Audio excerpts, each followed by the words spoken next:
We'll now focus on how to draw water drops, and I will show you the beginning stages and techniques of drawing a water drop.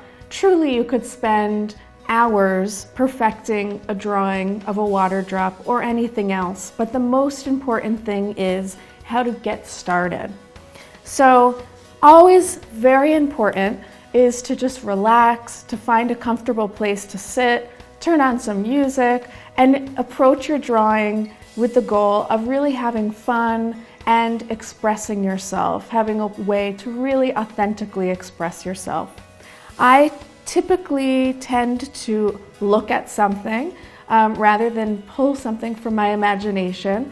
That way I have a base for my drawing.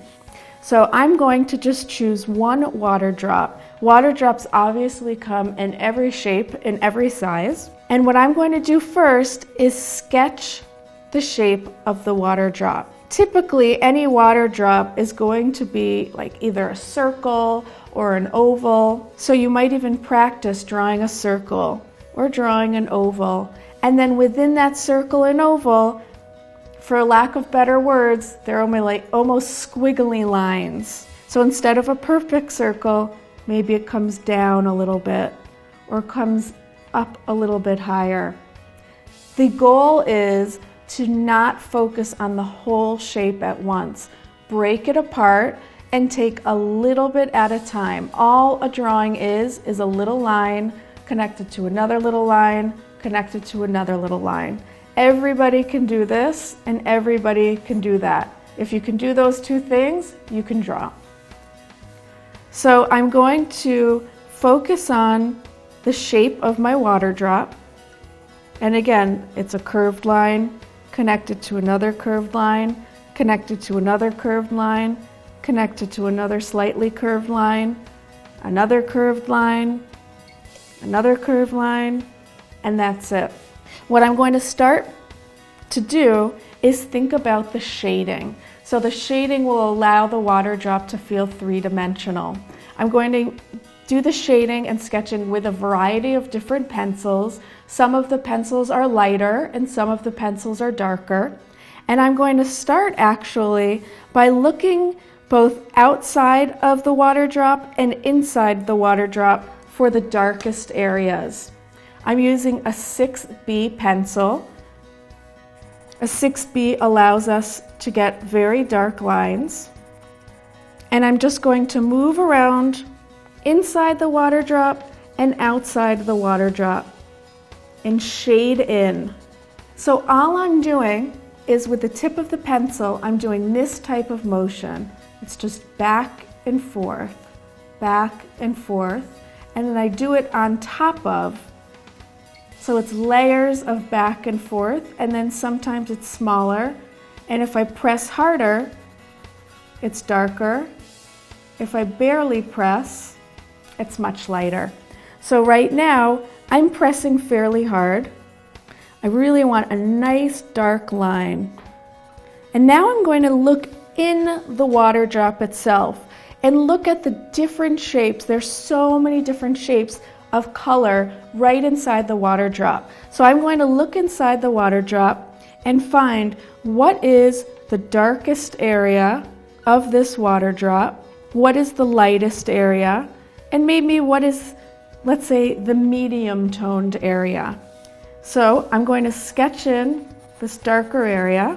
I can start to go in the direction of the water drop. So instead of just a back and forth line, it can be a curved line. That will show the motion and the direction of the water drop. And as I'm drawing, I'm not so concerned with this drawing has to be perfect. I'm not concerned with, oh no, it doesn't look like the perfect water drop yet. I know that if I continue to practice these techniques and I spend the time, that it will continue to evolve. And most importantly, I'm relaxing, I'm enjoying this experience, and I'm allowing the drawing experience to really nurture me creatively. If that's happening, then I'm succeeding already. Certain areas are darker, certain areas are lighter. I'm now going to grab another pencil. This is a 2B pencil. It's not as dark as the pencil I was just using. And there are some areas, it still has shading, but it's just not as dark. Instead of using the tip, now I'm using the side of the pencil and I'm holding it. The end of the pencil is really in the middle of the palm of my hand, and then I'm folding my hand over so that my pointer finger is on the pencil and I'm grasping it with my thumb. And again, just very quickly finding the different types of movements of the water drop and how the water is moving. And now I'm going to use my finger and I'm going to shade the pencil together. All I'm doing is making a circular motion and pressing down right on the paper and the pencil. And all of these colors start to move together and blend together. I'm now going to take my eraser, because within the water drop there's always a very light area. So I'm going to take my eraser and I'm going to erase right into my drawing. I'm literally drawing now with the eraser. And I want to just bring those highlights out. So when you draw, the eraser itself is a drawing tool. Now, one thing that makes a water drop feel like a water drop is what's around it.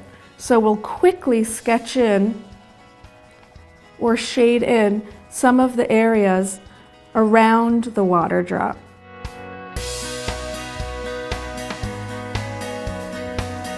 And now we can come back into the water drop, define the shapes of all the different shading a little bit more. Always looking for shapes, always looking for the shapes of the lights, the lightest areas, the darkest areas, and the shape of that which you're drawing. Now, one thing also is when you're drawing a water drop, there are always all these different curves. It's almost like the letter S. So you want to find all of those interesting curves and really bring that out in your shading. So this is just the beginning stages of your water drop. And typically when you create a water drop, there could be, another drop and a couple of drops in the same area. These are the beginning stages. If I were to continue this, I would continue finding the lighter areas, I would continue finding the darker areas, bringing in more shading, making changes, and most importantly, relaxing and expressing my own creativity.